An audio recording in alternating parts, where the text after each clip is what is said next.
Good evening. The most remarkable case of poltergeist activity this century took place in 1977. It occurred in North London and is known across the world simply as the Enfield Poltergeist. As you'll discover, it was one of the best documented and longest-lasting cases. It provoked a storm of controversy. Was it the definitive proof of supernatural forces? Or was it at best a hoax, at worst a fraud? See what you think. We've reconstructed the case from the testimony of witnesses and investigators who were present at the time, including, for the first time, an in-depth interview with the family themselves. It was a warm summer's evening when it all began. Peggy Hodgson had just put the children to bed and was looking forward to a quiet night. She had no idea that her world was about to be turned upside down. Come on now, go to sleep, it's late. Oh.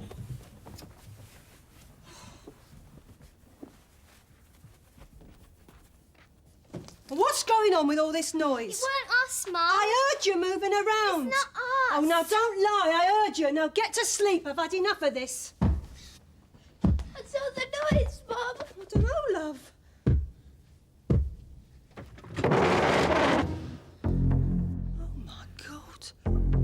Right, all of you, downstairs now. Come on, get your dressing gowns and slippers now. But where are we going to go, Mum? I don't know. Come on, let's get out of it quickly. Come on. Billy, come on, help me. Peggy Hodgson took the children to the safety of a neighbour's house. Janet, come on. Come on. I found it really very nerve-wracking. I was trying to keep calm because of the children, you know. Not to frighten them more than they already were, but it was very difficult. No, I can't forget it. I can put it out of my mind now, but only now. But before, I mean, most of, like my early 20s and in my middle 20s, I couldn't even talk about it like this. I'd be in tears all the time. At her wit's end, Peggy called the police. It was WPC Caroline Heaps and a colleague who answered the call.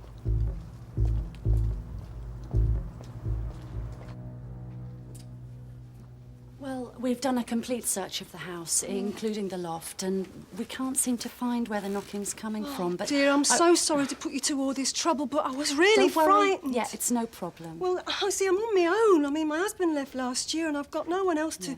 And my kids are here and I don't know what to do, Yeah. you see. There's probably some very simple explanation for all this. It's an old house... In full view of the Hodgsons, their neighbours and two police officers, a chair slid across the floor. The Hodgsons had a sleepless night, and there was no let-up the following morning. Janet, did you throw that? No. Billy? Margaret, was it you? No.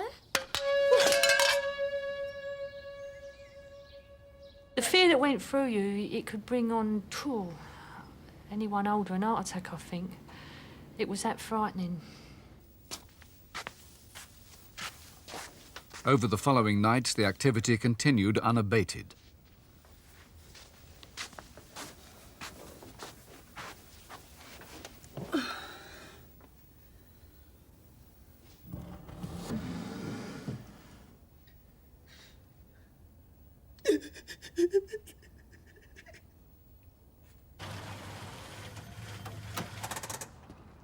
Within days, the national press had picked up on the story.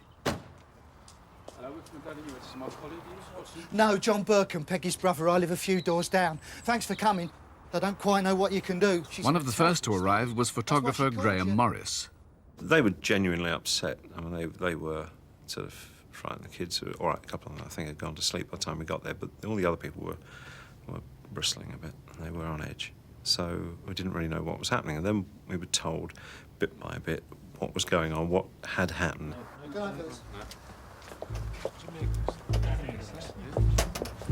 Hey, fellas, come back. You got to see this. Come on. In here. Basically, it was down to my reactions if I can catch anything, and then got hit on the He's on the forehead by a Lego brick. Well, that brought it home, yes. It became personal then. But no, it was weird as all these things started flying around. You know, the bits and pieces that were flying around, not just as it hit me, but yes, it was the strangest feeling I've ever experienced.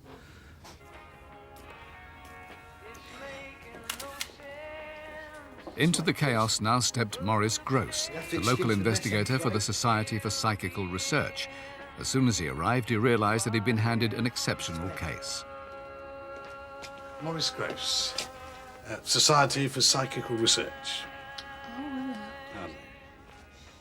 The atmosphere when I got there was absolutely chaotic. Everybody was in a terrible state. Nobody knew what was going on. And this is one of the good things, as far as I was concerned about the case, is that when I got there, I realised it must be genuine. Now, Peggy, if I'm to help you with this, I need you to make a record. The investigator was convinced that a poltergeist had moved into the Hodgsons' home. He knew that his first task must be to try to calm the family's nerves. It's going to be all right. Then I explained to Mrs. Hodgson and the children, as best as I could, what poltergeist phenomena was about. Janet made me laugh because Janet didn't even know what it was. She used to call it a polka dice. And I say to her, Janet, it's not a polka dice, it's a poltergeist. But she didn't get it for quite a long time. It wasn't long before the investigator had an experience of his own. Was this I thought, my God, you know, nobody's thrown that because there was nobody in a position to throw it. Now, if you drop a marble on the floor, it bounces. They used to hit the floor and stop, dead. And when you touch them, they were hot. Now, this is typical of all the psychokinetic phenomena concerning small objects that's ever been reported in poltergeist cases, that they were hot. Maurice Gross then began his own investigation of the family to see who, if any of them, might be behind it all. Oh, I watched him like a hawk. I brought in my tape recorders, and I had those running all the time. And I watched everybody. And I realised nobody was doing anything. But did the children never play up? Being young girls and with so much attention, it seems hard to believe. Well, you two look very comfortable down there. Of course they played around sometimes. They're children. And any psychologist would tell you that children will imitate what's going on around them. But you can't fool people day after day, week after week, scientists and people coming in and conjurers, everything, and nobody ever seeing anything done by the children. As the strange activity continued into September and October, the list of witnesses grew longer and longer. They included David Robertson, a physics research assistant from Birkbeck College, London. Do you get any sleep? Not really. Janet, can you tell me if anything else has been moving around besides all the magazines? Well, some Lego's been flying around the room. That ashtray flew across the room and struck me on the side of the head, quite a blow. And at that time I concluded that I had observed something paranormal and it probably wasn't wise to carry on with that line of experimentation. Janet and her sister Margaret seemed to be at the centre of the activity, but were they responsible for it? Their uncle believed something was manifesting itself through Janet while she was in a trance. It actually yanked one of these old-fashioned gas fires literally out of the wall. And at one time, Maurice and me were trying to restrain Janet, who seemed to be, I'm no expert, only say in a trance-like state. And the strength was unbelievable. As summer turned to winter, the disturbances grew more violent. And then Janet started having fits. One night was particularly bad, and the doctor was called. He thought she was having some sort of fits. He gave her a 10 milligram injection of Valium. Now, a 10 milligram injection of Valium will knock an adult out, let alone an 11-year-old child. And she immediately, more or less, went to sleep, unconscious, went to sleep. With Janet fast asleep, the adults returned to the living room. Who's that?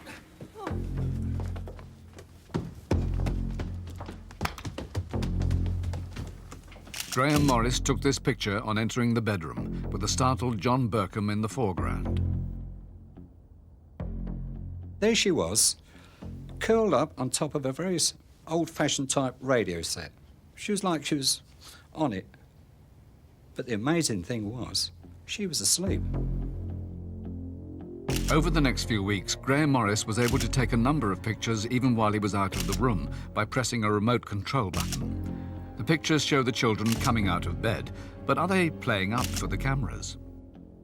The pictures were genuine. There's no doubt about that. What the motive was behind them coming out of bed, I mean, people talk about them levitating. I find that very hard to believe. It looks like we're jumping, but believe me, I know that there's something pulling us up, and we're in this position where we're so terrified, trying to hang on to something, that mayhem was let loose and we're just trying to hang on for dear life.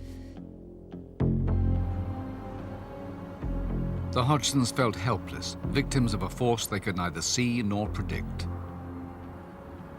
I did feel at one time we'd got it for life. I thought, well, this is worse than the war. At least the war ended, but this is going on and on and on. It seemed the family could only wait while the poltergeist planned its next move.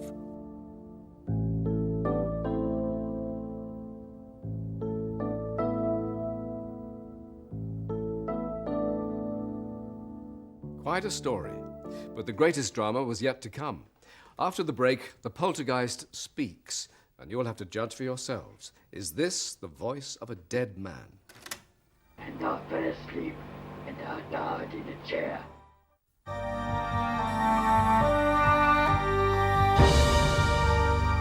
By September 1977, the extraordinary goings-on in Enfield were front-page news. Reports were coming in of flying objects, sliding furniture, and possessed children.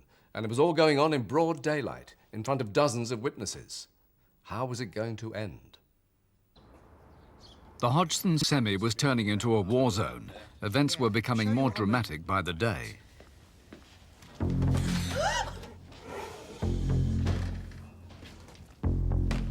Maurice Gross decided he had to try to get in touch with the force before it did any serious harm.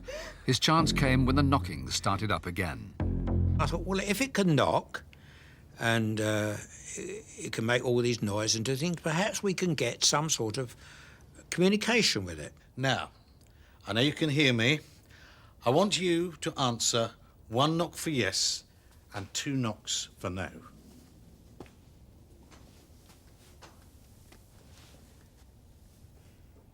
Can you hear me? Did you die in this house?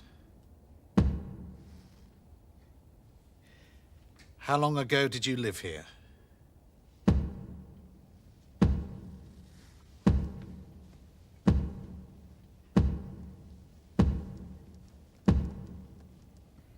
Are you having a game with me?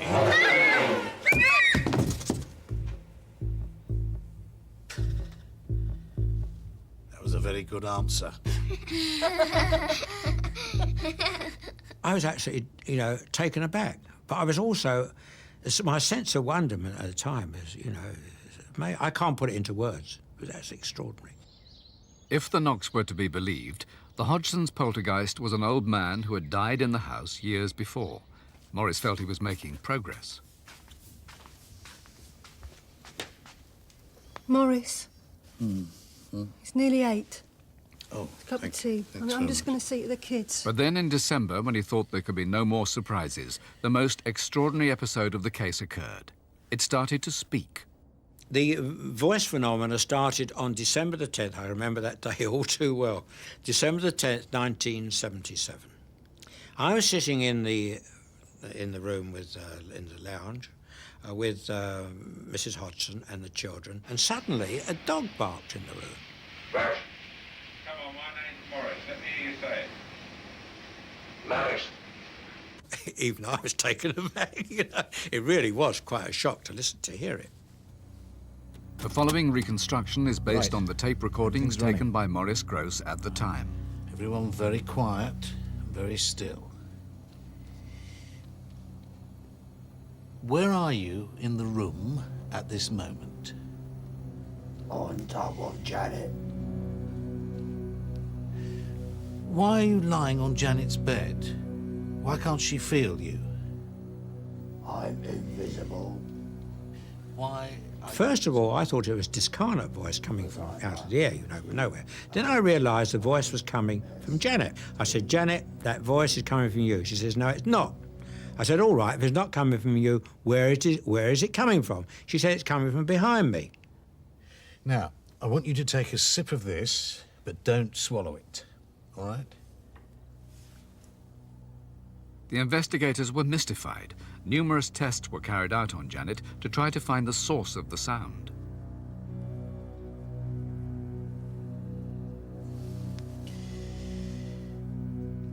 What is your name?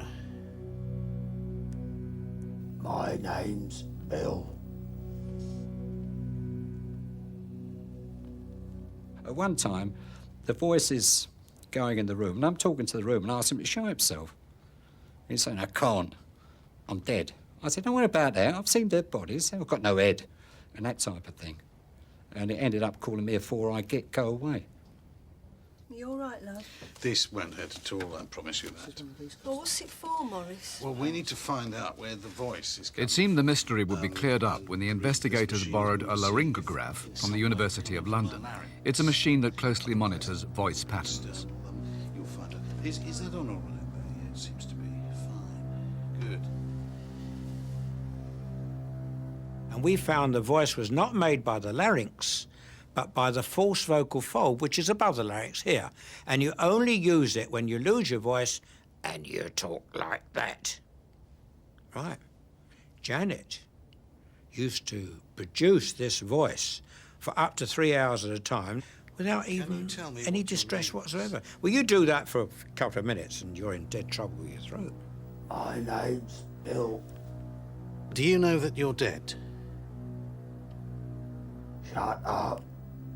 Morris tried to find out more about the person behind the voice. I want you to tell me whether you remember what happened to you before you died.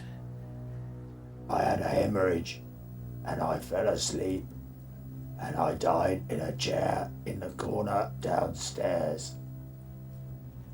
Could this really be the voice of a dead man? For some observers, it was too much. The case seemed to be degenerating into a circus. Graham Morris was one witness who began to have his doubts about the poltergeist. I'd like to give a good reason why such and such happened. I just thought it got a bit far-fetched with voices. I'm not saying the voices weren't real, just what was being the interpretation of the voices and just what went on. Maurice Gross himself came under suspicion, accused by some colleagues of keeping the phenomena going at the family's expense. Here we were producing evidence for a fantastic case, and at the same time we were able to help the family. Well, what more could we do?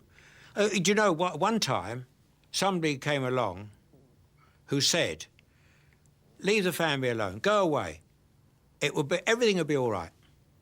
We did it. We went away for 2 days and all hell was let loose. And she was delighted to see us come back again. So what else could we do? Well, he helped us extremely well. And without his help, I don't think any of us would be here now properly. Not living there, maybe not in that house, maybe not having the life they're having now, maybe not even thinking right. Maurice Gross was accused of inciting the children, but he wasn't even there when David Robertson challenged the ghost. OK. Show us what you can do. Margaret, are you all right? What's going on in there?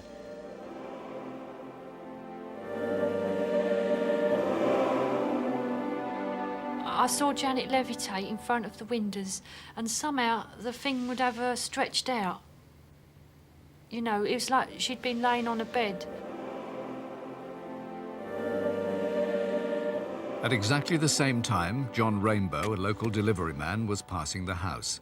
His account is read by an actor. I remember the curtains were billowing inwards, and a young girl seemed to be floating around in the room. like she was in a bubble. I couldn't believe what I was seeing. Hazel Short was on duty outside when she spotted a red cushion on the Hodgson's roof. My attention was taken to the top window, and I saw Janet floating or levitating up and down, just going up and down in front of the window, flat on her back. I thought she was putting it on. So I went straight home, went upstairs, laid on my own bed, and tried to lift myself up in horrors, and then you couldn't do it. No way that I could do it. Two passers-by who had nothing to do with the family believe they saw a girl levitate. It seemed incredible. How could a young girl have faked such a thing? Maurice Gross remains convinced the children were not responsible. I thought to myself, well, how can it be the children?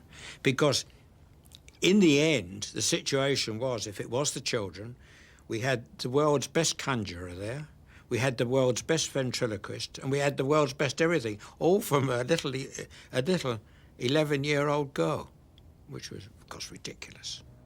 By late 1978, the events began to die down as mysteriously as they'd started. Margaret thinks the poltergeist lost its hold over the family as they began to conquer their fear. Maurice reckons if you showed your fear more, it would attract itself to you more. If something like little did move, I used to be able to say, oh, look, it's moved it again, you know, make a bit light of it, although it wasn't really inside, you didn't feel light about it at all, but not letting it see that you was frightened. In July 1978, Janet, now 12 years old, was admitted to the Maudsley Hospital. There she underwent psychiatric tests, and the doctors gave her a clean bill of health. While she was there, for the first time, she felt completely calm. I think it did help her to relax, because when she came out, she was quite excited. She said, her first word she said, they said, I'm perfectly normal. There's nothing wrong with me at all. That's the very word she used. And I was pleased to hear it and see it. Janet was allowed home from the Maudsley, and slowly the poltergeist activity died down in the autumn of 1978. Maurice Gross himself left, confident that the family were at last free of their troublesome spirit. Thanks very much, Maurice. We couldn't have got through this without you. 17 years on, it seems hard to believe that the strange events at Enfield ever took place. But for the investigator on the case, the Enfield Poltergeist has changed his life for good. I must go. Bye-bye. My belief was very strong, but the difference now is my belief is absolute. That's the difference. Nobody could shake my experiences. With the poltergeist case, it made me realise that what I was doing was worthwhile and it was real.